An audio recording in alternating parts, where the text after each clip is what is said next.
भारत में सभापति जी धारणा है कि अमीर लोग कानून का मजाक बनाते हैं और गरीब कानून की चक्की में पिसता है। आज आपके पास सरकार पे मौका था कि आप इस धारणा को बदलते, लेकिन आपने इसको और पुख्ता कर दिया। मैं स्पष्ट करना चाहता हूं कि हम सुधारों के विरोध में नहीं है, लेकिन हम ऐसे किसी सुधार का विरोध अवश्य करते हैं जो जवाबदेही को कमजोर करता है और कानून के डर को खत्म करे और समाज में असमानता बढ़ाए। आज सरकार जन विश्वास की बात करे, लेकिन मुझे डर है कि ये जन विश्वास केवल विशेष वर्ग का विश्वास बन के न रह जाए। महोदया, सरकार इस विधेयक को छोटे अपराधों को खत्म करने वाला बताती है, लेकिन जब हम इसके प्रावधानों को ध्यान से देखते हैं तो एक बड़ा सवाल खड़ा होता है कि क्या हम वास्तव में सुधार कर रहे हैं, नियमों को ढीला कर रहे हैं।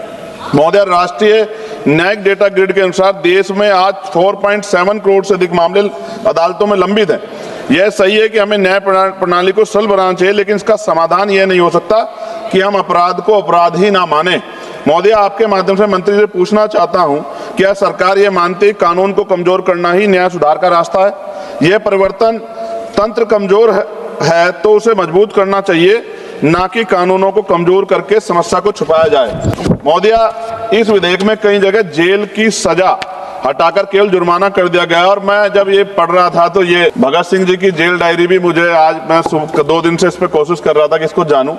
जेल, जब कोई अपराध करता है तो उसको जेल का डर होता है, और ये डर खत्म हो जाएगा पैसे वालों के, तो फिर वो जम के अपराध करेंगे, ऐसा मेरा मानना है। सभापति जी, भारत की टॉप 500 कंपनियों का कुल टर्नओवर लाखों करोड़ रुपए में, ऐसे में कुछ लाख या कुछ करोड़ का जुर्माना उनके लिए सजा नहीं बल्कि कास्ट ऑफ डूइंग बिजनेस बन जाता है। महोदय, हमारे देश में असमानता लगातार बढ़ रही है।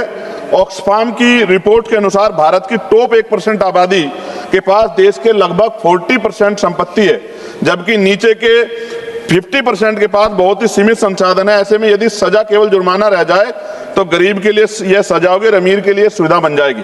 महोदय, मैं आपके माध्यम से मंत्री से पूछना चाहता हूं कि इस विधेयक में समान कानून की जो भावना है को लेकर जो प्रावधान किया गया है, जब आप इसका उत्तर दे तो मेरे प्रश्न का सवाल जरूर दे कि समान कानून की भावना कहां गई? महोदय, जिन कानूनों में संशोधन किया जा रहा है उनमें कई ऐसे हैं जो सीधे तौर पे पर्यावरण और श्रमिकों के अधिकारों से जुड़े हुए हैं। भारत में हर साल लगभग 16 लाख से अधिक लोगों की मृत्यु वायु प्रदूषण से जुड़ी बताई जाती है।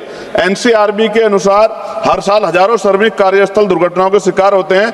ऐसे में यदि इन क्षेत्रों में सख्ती कम की गई जाती है तो इसका सीधा असर आम नागरिकों और मजदूर वर्ग पे पड़ेगा। क्या सरकार यह स्पष्ट करेगी कि पर्यावरण उल्लंघन अब केवल जुर्माने से निपटाए जाने वाला अपराध बन जाएंगे? महोदय, सरकार कहती है कि भारत 2014 के 142वें स्थान से और 2020 में 63वें स्थान तक पर पहुंचा। यह उपलब्धि अच्छी है, लेकिन क्या हम ये ईज ऑफ डूइंग बिजनेस के नाम पर ईज ऑफ जस्टिस को कमजोर कर रहे हैं? क्योंकि अगर न्याय कमजोर होगा तो निवेश का माहौल अंततः प्रभावित होगा। महोदय, अदालत पर बोझ कम करने की बात की जाए, लेकिन सच्चाई है कि भारत में प्रति 10 लाख आबादी पर केवल 21 जज है, जबकि कई विकसित देशों में यह संख्या 50 से 100 के बीच है। अमेरिका में प्रति 10 लाख लोगों पर 150 न्यायाधीश, यूरोप में यह औसत 220 से अधिक है। भारत में आज भी न्यायपालिका में सर्वोच्च न्यायालय, उच्च न्यायालय और जिला अदालतों में 5600 से अधिक पद खाली पड़े हैं। मंत्री जी, अपने उत्तर में बताएं कि इस तरह के केसेज में क्या सरकार जजों की संख्या बढ़ाने पर विचार कर रही है? महोदय, विश्वास नाम बदलने से नहीं बल्कि व्यवस्था से आता है। जब कानून का डर खत्म होगा तो विश्वास नहीं है, विश्वास पैदा होगा। विश्वास कानून में मजबूती से आता है, ना कि उसकी कमजोरी से। महोदय, मैं माननीय मंत्री से अपने जवाब में वो बताएं मुझे, क्या सरकार ने कोई अध्ययन किया है कि इस विधेयक के बाद नियम उल्लंघन बढ़ेंगे या नहीं? क्या बड़े कॉर्पोरेट के लिए जुर्माना कास्ट ऑफ बिजनेस बन जाने का खतरा नहीं है? क्या सरकार ये गारंटी देती है कि पर्यावरण और श्रमिक कानूनों में सख्ती कम नहीं होगी?